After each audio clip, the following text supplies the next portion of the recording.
Science and technologies में हम इतनी तरक्की कर चुके हैं कि रोज़ हम जो नए नए इनोवेशंस हैं उसके बारे में पढ़ते और सुनते हैं। जहाँ साइंस एंड टेक्नोलॉजीज़ के पॉजिटिव एस्पेक्ट्स हैं, वहाँ हमें ये नहीं भूलना चाहिए कि इसके नेगेटिव डायमेंशंस भी होते हैं। बिल्कुल राधिका, और हम इस बात में हम कह सकते हैं कि कोई शक नहीं है कि तकनीक ने हमें बहुत कुछ आज दिया है, हमें सिखाया है। और पहले जिस समय में जिस काम को करने में हमें बहुत ज़्यादा टाइम लगता था ना, आज टेक्नोलॉजी की वजह से ना हम उनको सिर्फ चंद सेकंड्स में कर सकते हैं। लेकिन हमें ये भी नहीं भूलना चाहिए कि तकनीक ने केवल हमें प्रभावित नहीं किया, बल्कि हमारी प्रकृति को, हमारे क्लाइमेट को, हमारे पूरे वातावरण पर इसका एक बहुत गहरा प्रभाव हुआ है। बिल्कुल, और ऐसे ही महत्वपूर्ण विषयों पर चर्चा करने के लिए हाल ही में CSIR नेशनल फिजिकल लेबोरेटरी में 9 से 10 अक्टूबर 2023 को international workshop on advance material challenges and standardisation need for zero technology का आयोजन किया गया, जिसका उद्देश्य था कि एनवायरनमेंट को कम से कम प्रभावित कर बेहतर और इको फ्रेंडली टेक्नोलॉजी को विकसित करना। जी हाँ दर्शकों, तो चलिए इस रिपोर्ट के जरिए इस इंटरनेशनल वर्कशॉप में क्या रही बातचीत उसके बारे में और समझते हैं।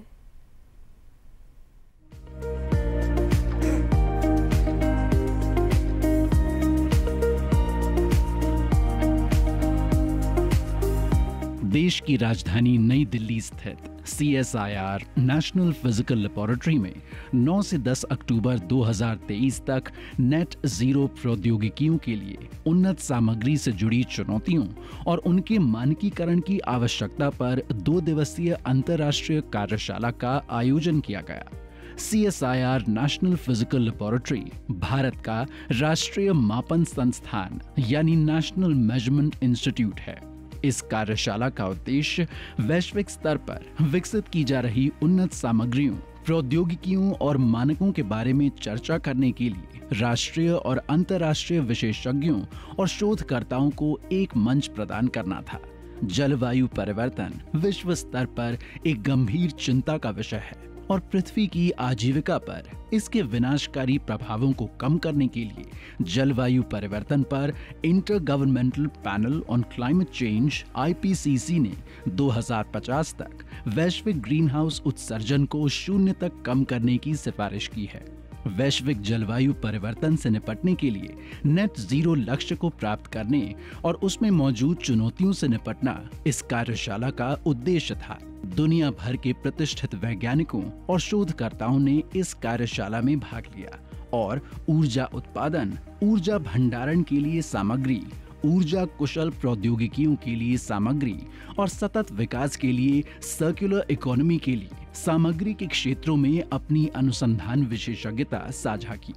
इस अवसर पर स्वागत भाषण में professor Venugopal Achanta, director CSIR NPL ने सभी प्रतिभागियों का स्वागत करते हुए कहा, The focus has been what would India like to have in this meeting?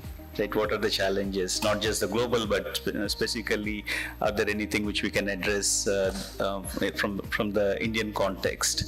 So that's where the conference theme has been chosen. We are 37 laboratories across India working on you name it, right? So we have that in-house people expertise as well as active research going on, and translational research is what our focus is.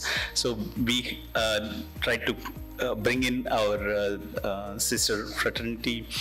We have startups, we have fellow experts from across the globe here. इस अवसर पर समारोह की मुख्य अतिथि doctor N. Kalai Selvi, secretary DSIR and director general CSIR ने सभा को संबोधित करते हुए कहा, Normally we think that zero has no value.